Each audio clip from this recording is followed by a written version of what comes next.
আসসালামু আলাইকুম। মহা সুখবর। সম্মানিত ভিউয়ার্স, আপনারা যারা এনটিআরসি এ চাকরির পরীক্ষার্থী রয়েছেন তাদের জন্য বিরাট সুখবর দিল এনটিআরসি। চলুন শুরু করি। অবশেষে ১৯তম নিবন্ধনের সার্কুলার প্রকাশ করল এনটিআরসি এর সূত্র। সম্মানিত ভিউয়ার্স, চলুন জেনে নিই এ বিষয়ে পুরো বিস্তারিত। আশা করি আপনারা সাথে থাকবেন। ২০২৪ সালের ডিসেম্বর মাসের আজ ২৭ তারিখ।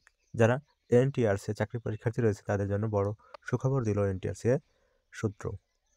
সম্মানিত ভিউয়ার্স, বেসরকারি শিক্ষক নিবন্ধন ও প্রত্যয়ন কর্তৃপক্ষ অর্থাৎ এনটিআরসি ২০০৫ সালের পর থেকে শিক্ষক নিবন্ধন পরীক্ষার মাধ্যমে বেসরকারি শিক্ষা প্রতিষ্ঠানগুলোতে শিক্ষক নিয়োগ করে আসছে।